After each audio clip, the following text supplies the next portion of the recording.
of this morning is the Joep Lange Memorial Lecture. Professor Joep Lange is a pioneer in HIV/AIDS research. He was very active in promoting access to ARV and advocacy for the right of the people living with HIV. Since this year is the 10 years symposium since he's passed away in 2014, ladies and gentlemen, it's my pleasure to introduce our speaker, Professor Phanuphak, who has shared the same passion with Professor Joep Lange. Since 1985, Professor Praphan diagnosed Thailand's first 3 cases of HIV/AIDS, and he has been involved in clinical care as well as HIV research since then. Together with late Professor Joep Lange and late Professor David Cooper, Professor Praphan co-founded HIV-NAT, which is the Asia's first HIV clinical center in Bangkok in 1996. He was a member of various national and international HIV/AIDS committees, including WHO and UNAIDS. He served as a director of the Thai Red Cross AIDS Research Center for 31 years. He currently the senior research and policy advocacy advisor for Institute of HIV Research and Innovation, or IHRI, in Bangkok, as well as an advisor for HIV-NAT.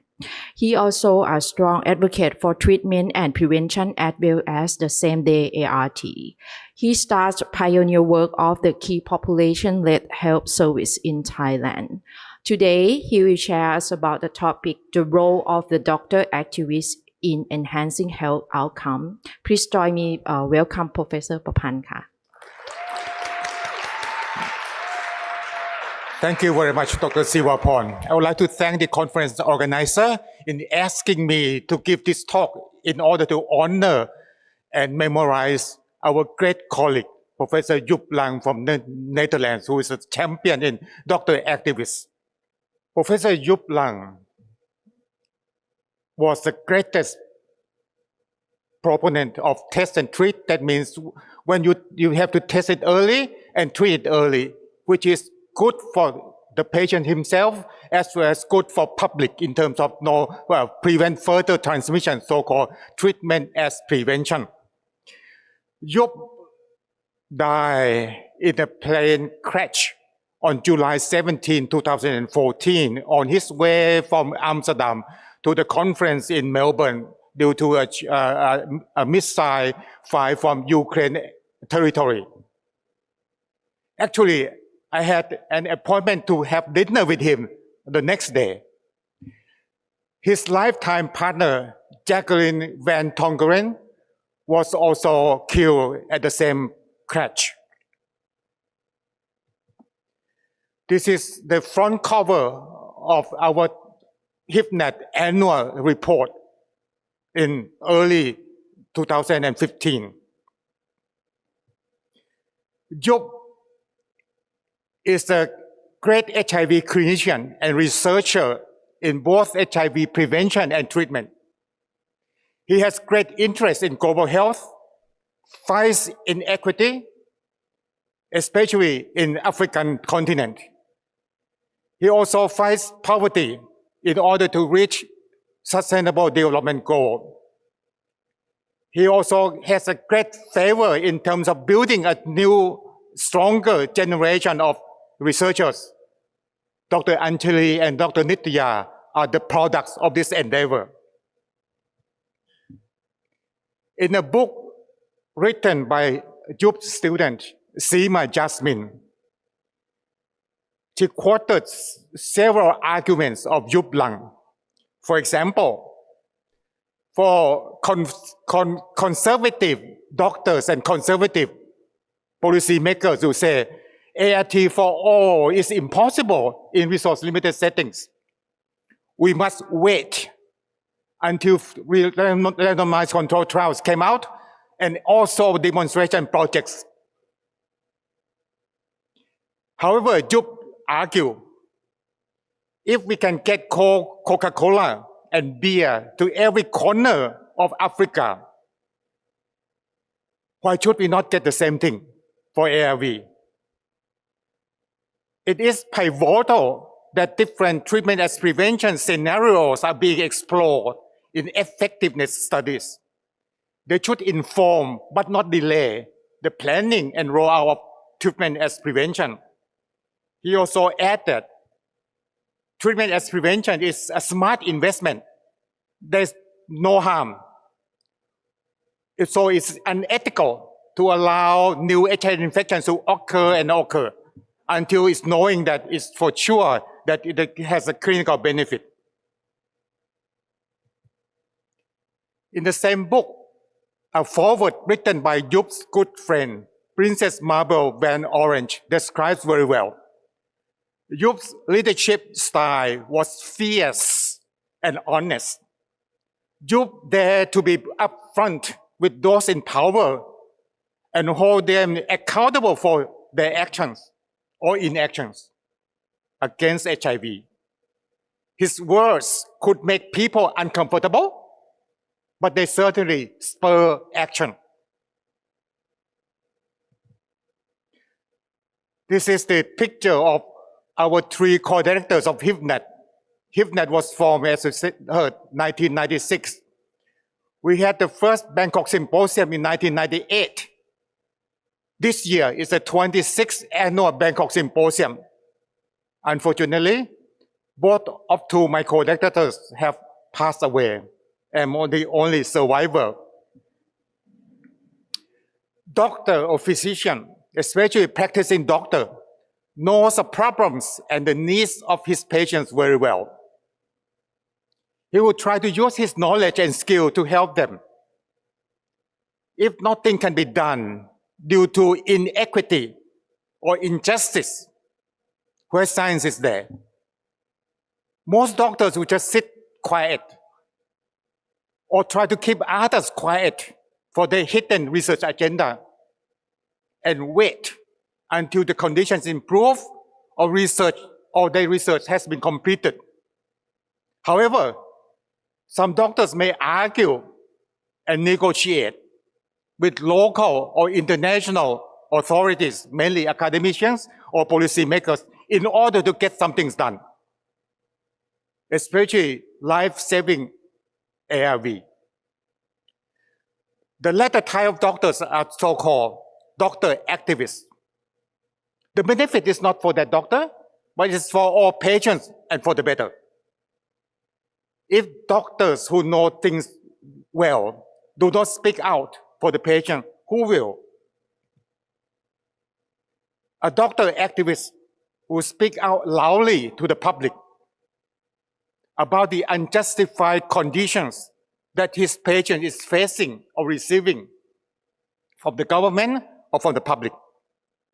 This can be life-saving medications, unjustified laws, regulations, or stigma discrimination.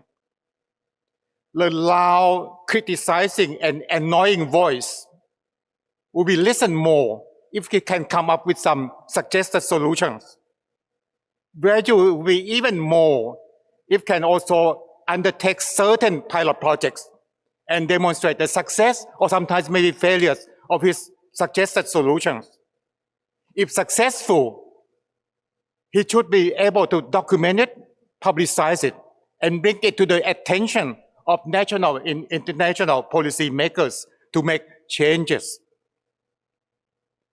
Activists will be more valuable if we can come up with some tangible solutions, not just shouting.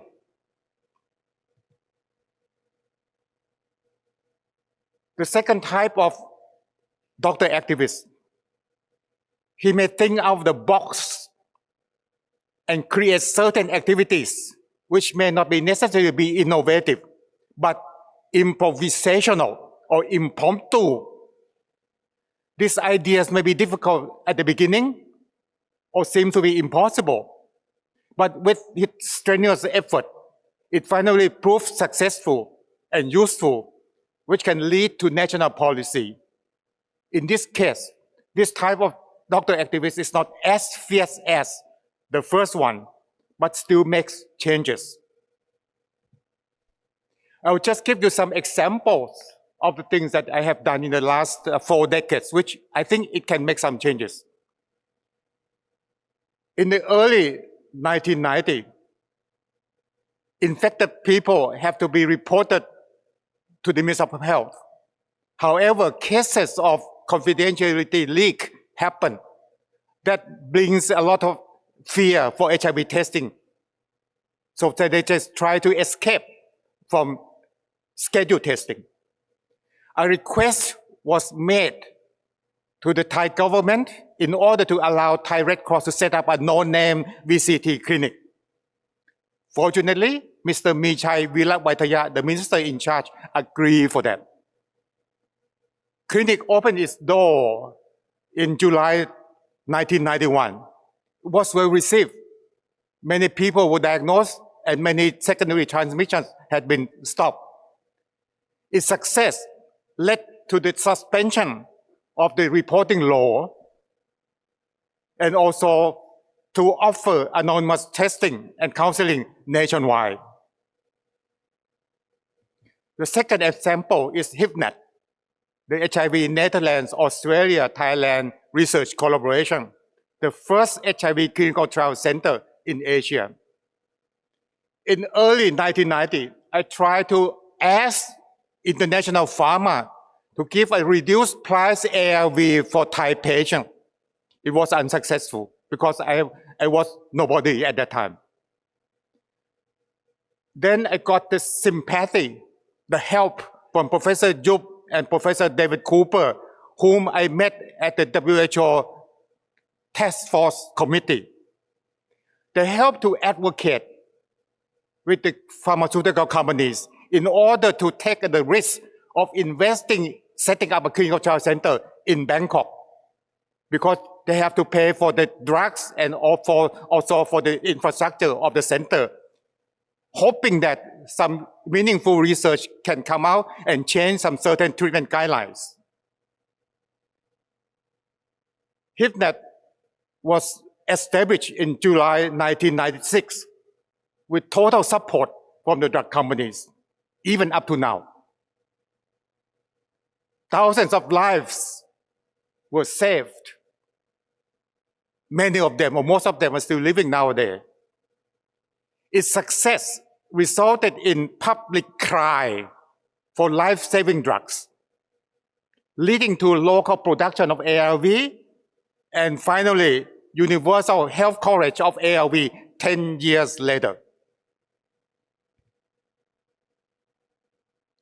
The third example is Princess Somsawari PMCT Donation Fund. By 1994, 26-week course of ACT was a standard of care for PMCTT in developed countries. However, in Thailand, in 1996, 2 years later, there was still a randomized placebo 4-week ACT trial in Thailand, which I consider that it was unethical in terms of having placebo as a control, rather than 26-week versus 4-week, which I might be acceptable for that one. So I asked our princess, Her Royal Highness, Princess Somsawari, to help me. She immediately gave me $50,000 at that time to set up a drug fund, which public can donate on top of it. The fund was used to buy ACT to be distributed to all hospitals in Thailand if they have patients that need these drugs. From 1996 up until 2010, during the last 14 years period, the fund had distributed to more than almost 8,000 pregnant women throughout Thailand until 2010, when triple drugs was also available from the Thai government. So there was no longer need from the Thai Red Cross regimen, because we had been using it since 2004. Success of this project demonstrated that public-private donation can raise enough money for a meaningful PMTCT program without having to wait for government action.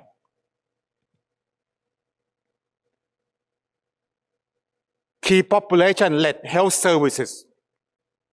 Key populations organizations such as MSM, transgender women or sex workers, are more effective in reaching their peers than the government officers.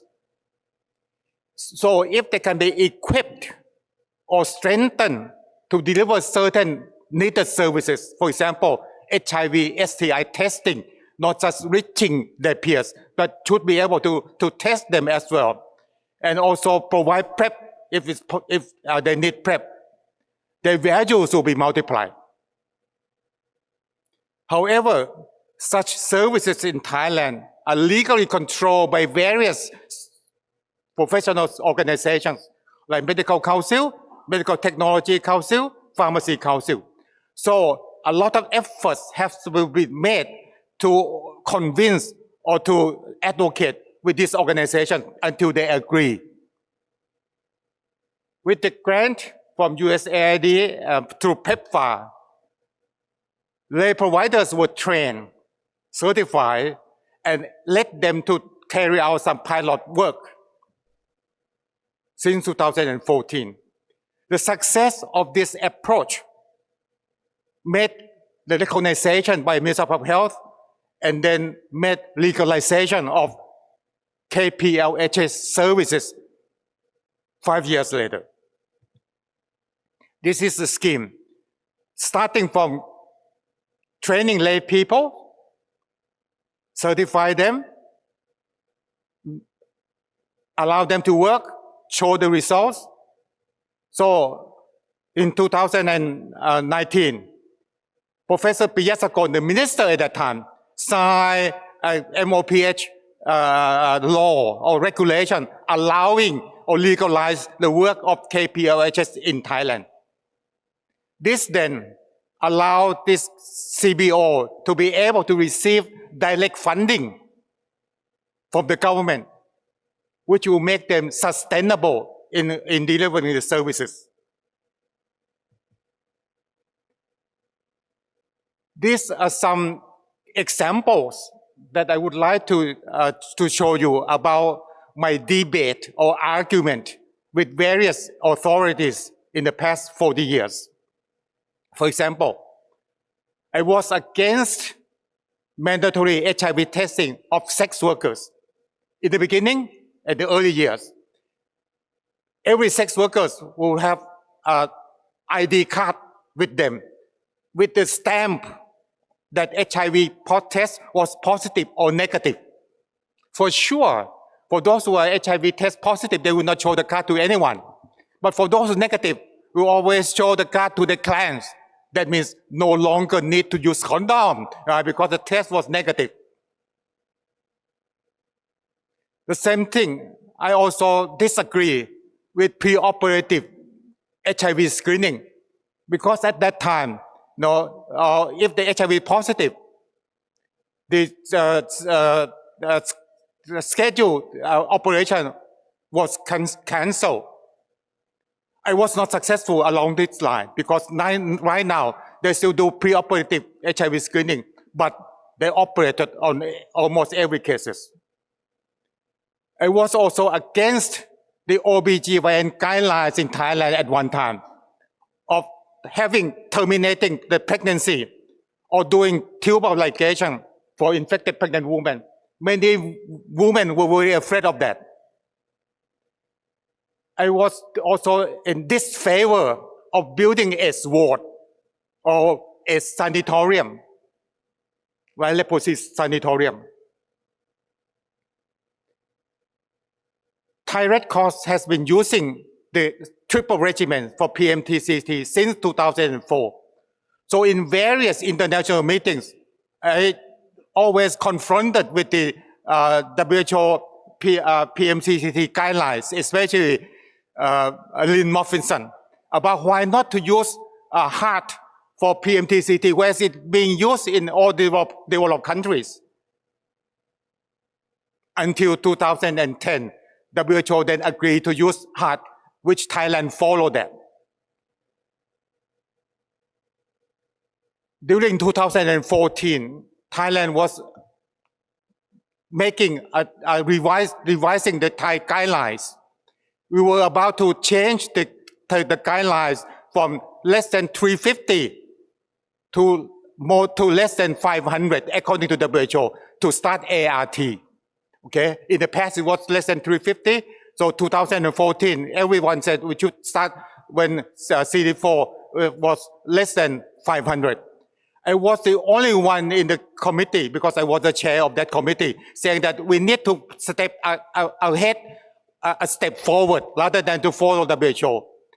Fortunately, Dr. Vichai from Sirat Hospital supported my proposal. So Thailand started Treat All since 2014, a year before WHO, a year before when to start study came out. Once you treat everyone with any CD4, ART should be able to initiate it on the same day of HIV diagnosis. This was piloted at the Thai Red Cross Anonymous Clinic. We were successful in putting almost 90% of newly diagnosed patients on same-day ART. At that time, it was thought that it's very difficult to do. However, right now, same-day ART is in the Thai guidelines. PrEP was also piloted at the Thai Red Cross Anonymous Clinic in 2014. Among all the controversy, as you heard, condom, increased sex behaviors, right now is in the universal health coverage of Thailand since 2019. U equals to U was put in the public dialogue since 2017. People did not like that, even some medical professionals. So they proposed to the Thai Medical Council to revoke my medical practice license in 2020. But nowadays, U equals to U became a national agenda. These are the things that doctor activists will be faced. The criticism that he wants to be popular, to get attention from media, or to be recognized by international organizations for the sake of personal gains, for example, traveling abroad. It is unavoidable to receive public, including international attention. However, patients' gain or societal gain is much more important than personal gain. National and international policy makers may not like him initially because he is forcing them to do something difficult. But good policy makers will listen. If the thing that he is pushing turns out to be successful and beneficial for society at large, he will then be accepted and recognized. My concluding points. When someone calls me doctor activist, it can mean a praise or a blame. No matter what they want to say, I am proud to be. It is good for the patients, for science, and for the world. If we are the experts who don't speak the whole truth or don't speak for the patients, who will serve, who will do? Everyone can be a doctor activist. It depends on how bold you are and how much you want to learn from others about social determinants of health,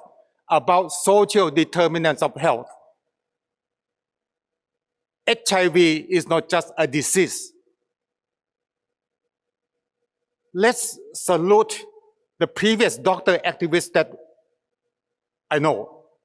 Jonathan Mann, for those of you who are old enough, you know Jonathan Mann, Joep Lange, Paul Woboding, Peter Piot, and many others.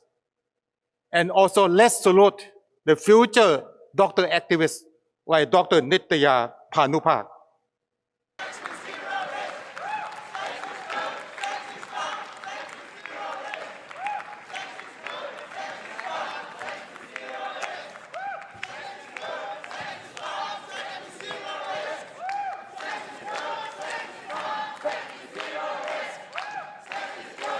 sex is fun, sex is zero risk.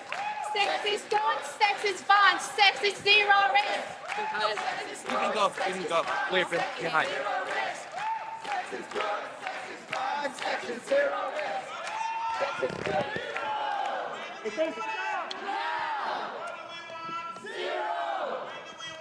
Now.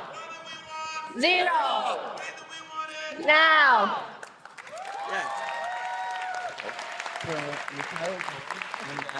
Thank you very much. Say zero. My name is Phanuphak, and I'm a doctor from Thailand. Thank you. In Thailand, more than 90% of healthcare providers have heard about U equals U, but only 70% believed in its science. Just 1/3 communicated U equals U to their clients, and only less than a quarter said zero risk. Whether or not you are a doctor, a nurse, a pharmacist, lay providers, community health workers, advocate, or a person living with HIV, I know what might have held you back from saying zero. You might be afraid of sexual pleasure being enjoyed by a person living with HIV, especially if that's sex without a condom, because you're afraid that it will then increase STIs and unintended pregnancy. But you do know that we have many better options than condoms to prevent STIs and pregnancy. You do know. Yes.